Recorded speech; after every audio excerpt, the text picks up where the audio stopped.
आप देख रहे हैं AP100 TV लाइव।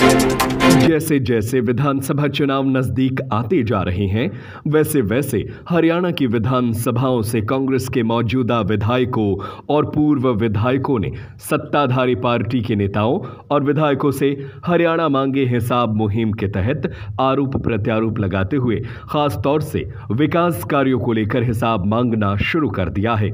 इसी कड़ी में आज पत्रकारों को संबोधित करते हुए शारदा राठौर ने बल्लभगढ़ विधानसभा से विधायक एवं उद्योग मंत्री मूलचंद शर्मा के कार्यकाल को लेकर उन पर विकास कार्यों की अनदेखी के अलावा अन्य कई आरोपों की झड़ी लगा दी।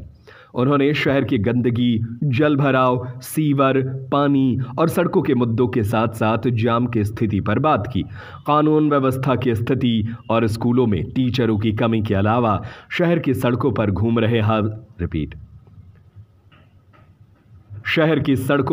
रहे हजारों आवारा पशुओं को लेकर मंत्री पर हमला बोला। उन्होंने कहा कि ऐसा कौन सा कानून है कि मंत्री का भाई सरकारी गाड़ी में घूमता है। शारदा ने कहा कि वह सभी ऐसे मुद्दों को लेकर चुनावी मैदान में उतरेंगे। उन्होंने कहा कि बल्लभगढ़ में जरूर विकास हुआ है, लेकिन वह सिर्फ मंत्री और मंत्री के परिवार का हुआ है। पेश किए गए बजट को लेकर उन्होंने कहा कि वैसाखियों पर चल रही केंद्र की सरकार ने बजट में हरियाणा को कोई स्थान नहीं दिया। उनका कहना था कि हम जनता के बीच जा रहे हैं और जनता मन बना चुकी है। फरीदाबाद बल्लभगढ़ से दिलीप कुमार की खास रिपोर्ट। मांगे हिसाब, बल्लभगढ़ क्या हिसाब मांग रहा है? देखिए, बल्लभगढ़ में तो बहुत हिसाब बाकी है जो मूलचंद शर्मा जी को बताना होगा, जवाब देना होगा।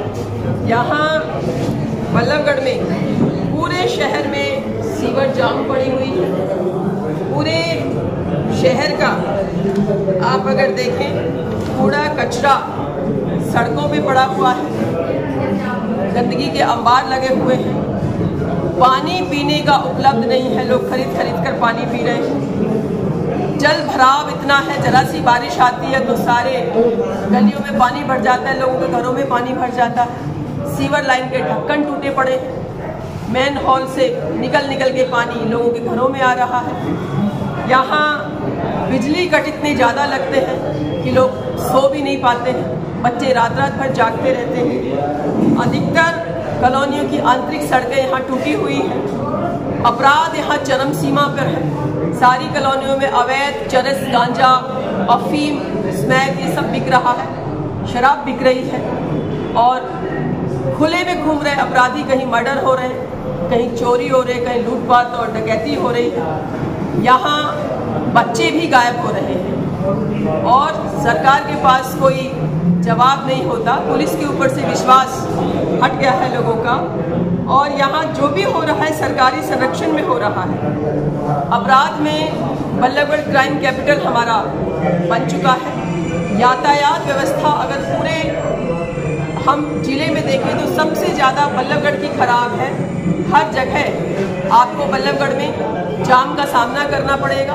घंटों लोग जाम में यहाँ फंसे रहते हैं। सरकारी अस्पतालों में डॉक्टर नहीं है, सरकारी स्कूलों में टीचर नहीं है, अस्पताल सिर्फ MLR काटने तक रह गए हैं। यहाँ पूरे शहर में लावारिस पशु हजारों की संख्या में घूम रहे हैं। लावारिस गाय, लावारिस बिजार और बंदर के काटने से कितने बच्चों को इंजेक्शन्स लगे हैं। लावारिस गाय और लावारिस बिजारों ने कितने सैकड़ों लोगों को अपने सींगों से मारा है, जिनमें कई लोगों की मृत्यु भी हो चुकी है। इसी तरह शहर के चारों तरफ टोल टैक्स लगा हुआ है और वो टोल टैक्स आए दिन बढ़ा रहे हैं, आए दिन उसको बढ़ा देते हैं। तो यहाँ तो लोगों का सड़कों पे निकलना भी मुश्किल हो गया है। इसी तरह आपने देखा होगा कि पार्कों की हालत, जो हमने बहुत अच्छे व्यवस्थित सुसज्जित पार्क बनवाए थे, आज बहुत बुरी हालत हो रही है। सीमेंट उखड़ रहा है, कूड़ा कचरा मैनेजमेंट नहीं है पार्कों में, गंदगी का बुरा हाल है, ब्यूटिफिकेशन नाम की कोई चीज़ नहीं है। यहाँ तक कि जो पेड़ पौधे, जो घास, वो भी बिल्कुल खराब खत्म हो चुकी है इनके शासनकाल में। यहाँ स्लम बस्तियों में कोई सुविधा नहीं दी जा रही। मजदूरों को न्यूनतम मजदूरी बढ़ाने की बजाय इन्होंने उनके काम के घंटे बढ़ा दिए। हमारे टाइम में 8 घंटे मजदूरी 8 घंटे का काम होता था मजदूर का, इन्होंने 12 घंटे का काम कर दिया है। तो मजदूर को भी इन्होंने निचोड़ कर रख दिया है। जो 200 करोड़ का घोटाला नगर निगम में हुआ वो बल्लभगढ़ विधानसभा क्षेत्र का था। 1 रुपए की भी रिकवरी नहीं हुई है, बल्कि घोटालों का सिलसिला जारी है।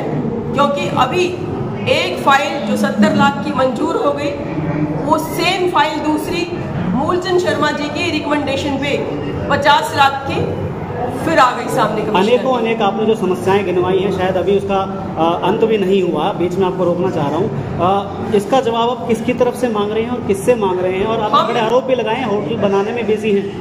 बिल्कुल आरोप लगा रही हूँ, खुल के लगा रही हूँ कि हमारे यहाँ के जो विधायक हैं, जो संयोग से मंत्री हैं, उनके पास फुर्सत नहीं है। जनता की समस्याओं से कोई सरोकार नहीं है। आज वो कितनी बार आकर देख रहे हैं, पूरा शहर गंदा पानी पीने को मजबूर है, खरीद कर पानी पीने को मजबूर है। पूरे शहर में जाम लगा हुआ है, सीवर लाइन पूरी ब्लॉक हुई पड़ी है। आज कहाँ है मूलचंद शर्मा जी? जरा सी बारिश होती है, लोगों के घरों में पानी भर जाता है, क्यों नहीं वो देखने आते? उस पानी में निकल कर तो दिखाएं वो। लेकिन उनके भाई जो हैं वो उद्घाटन कर रहे हैं लगातार गलियों का, और गली गली में पहुंचकर शुभारंभ कर रहे हैं। वही तो जवाब उनसे मांग रही हूँ कि वो किस कैपेसिटी में है। आपने क्यों नहीं 10 साल काम किए? 10 साल आपने उनको सड़कों पे घुमा रहे हैं आप उद्घाटन करते हुए लाल बत्ती की सरकारी गाड़ी में और गनमैन साथ लेकर। किस कैपेसिटी में वो घूम रहे हैं? वो एंटाइटल्ड नहीं है इस चीज के लिए। शारदा जी, अभी मूलचंद शर्मा जी कहते हैं कि किसी काम में अगर कोताही बरती गई तो बख्शा नहीं जाएगा। चुनाव नजदीक, वो 10 साल कहाँ सो रहे थे मूलचंद शर्मा जी? 1 महीने बाद आचार संहिता लगने वाली है, तो आज मूलचंद शर्मा जी को अपनी ताकत का पता लग गया। वो तो कैबिनेट मंत्री हैं, उनके हाथ में तो बहुत ज्यादा पावर है। लेकिन स्मार्ट सिटी का जो पैसा आया, 2 रुपए भी मूलचंद शर्मा जी अपने बल्लभगढ़ विधानसभा क्षेत्र में नहीं ला पाए। ये उनका फेलियर है। मेट्रो रेलगाड़ी जो हम बल्लभगढ़ तक ले आए, 1 इंच भी मूलचंद शर्मा जी गुड़गांव तक नहीं ले जा पाए, पलवल तक नहीं ले जा पाए। तो इन्होंने काम क्या किया है? वो कहते हैं कि जीवन जो जा रहा है वो उससे बहुत सारा मतलब विकास होगा, बहुत सारे 4 चांद लगेंगे, बल्लभगढ़ अलग स्मार्ट दिखेगा। जेवर एयरपोर्ट का श्रेय मूलचंद शर्मा जी अभी लेना चाह रहे हैं। ना नौमन तेल होगा, ना राधा नाचेगी। यहाँ जेवर एयरपोर्ट से बल्लभगढ़ का क्या लेना देना है, ये मेरी समझ से बाहर है। और जब जेवर एयरपोर्ट के काम का श्रेय वो लेना चाहते हैं तो उन्हें जेवर से ही चुनाव लड़ लेना चाहिए। जो हिसाब आप मांग रहे हैं, अगर उसका जवाब नहीं देते हैं तो क्या आगे होगा? हम तो सवाल करते रहेंगे, हम जनता के आवाज बन के सवाल करते रहेंगे और इन्हीं सवालों को लेकर हम चुनाव में जाएंगे। फैजाबाद शहर को 3 मंत्री मिले हैं, 2 कैबिनेट मंत्री मिले हैं, 1 केंद्रीय मंत्री मिले हैं। क्या कहना चाहेंगे फैजाबाद को लेकर, बल्लभगढ़ को लेकर? मैं तो एक बड़ी विडंबना है कि मंत्री हो